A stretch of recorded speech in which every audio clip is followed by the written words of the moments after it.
Hi everyone, it's Jessica.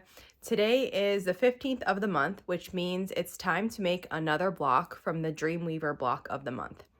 We are on month 3 right now. So up to this point, we have made the blocks for month 1, which looks like this. And we made 4 of these. This is the block for month 2, and we've made 8 of these. And my blocks that I'm showing you right now are from the Brights colorways. So this block of the month has 4 different colorways. I'll link to the previous videos on this block of the month below if you haven't seen them. So that way you can go ahead and watch those if you're interested. And for month 3, we are making 4 of the dark Ohio star blocks. So today I'm going to show you how to make that block. Let's get started. The first thing we need to make for the dark Ohio star block is a half square triangle, and I make them the one at a time method. So I have my 2 triangles, my background and my color, and again I'm making the Brights color palette, so I'm using this blue for my color.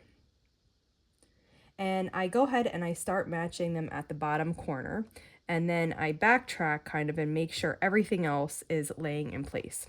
And when it is, I sew across this long edge with a 1/4 inch foot.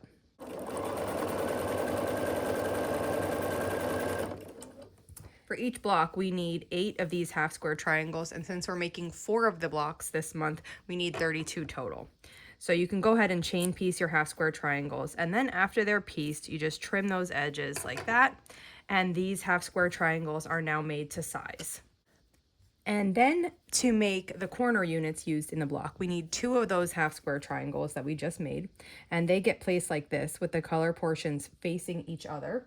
And then we use 1 background square here, and then in this Brights version, I'm using a pink square here. And we can sew this together just like a 4 patch.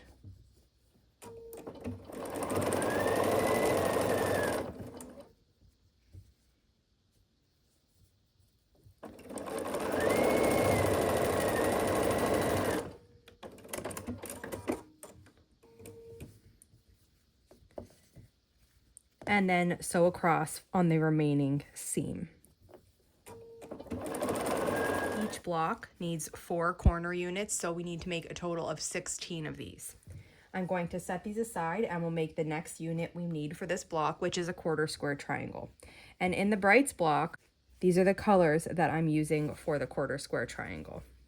And it gets laid out like this.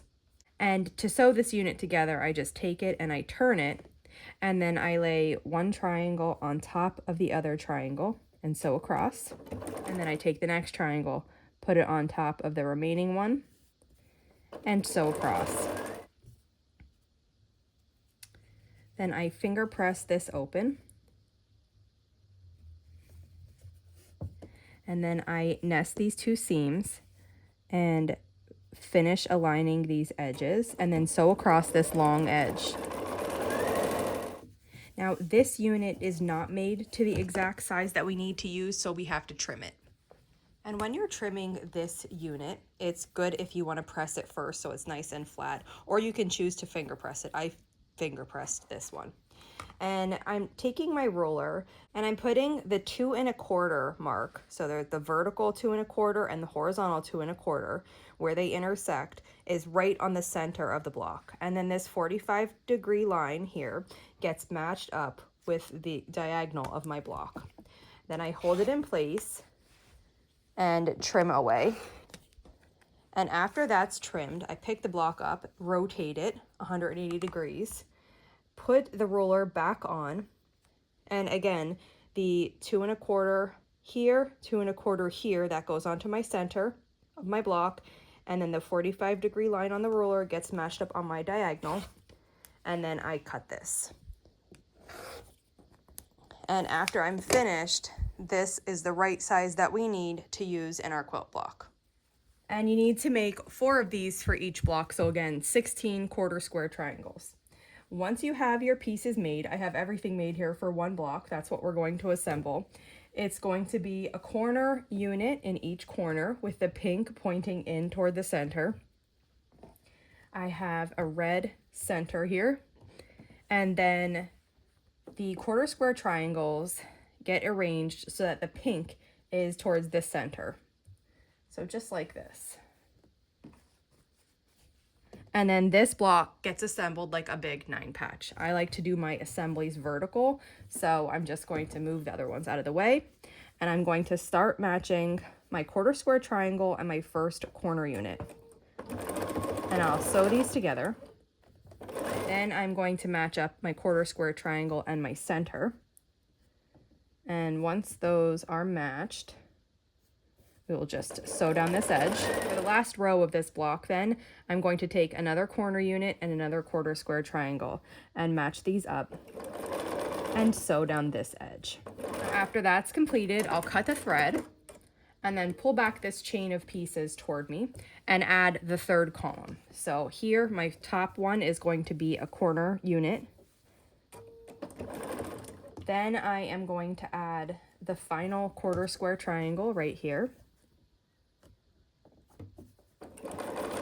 And my final piece is the last corner unit.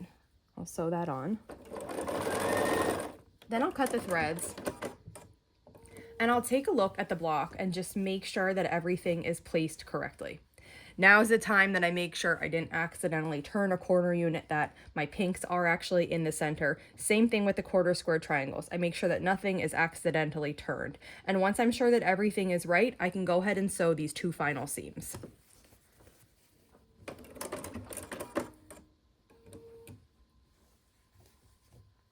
And after those 2 seams are sewn, the block is complete. So this is what the block looks like after it is completed. I haven't pressed it yet, but it still looks really pretty. This month we need to make 4 of these blocks. If you have any questions on this month's block or this block of the month, just let me know, and I will see you back here soon. The next video for the Dreamweaver block of the month will be on the 15th of next month. Thanks for following along. I'll see you back here soon.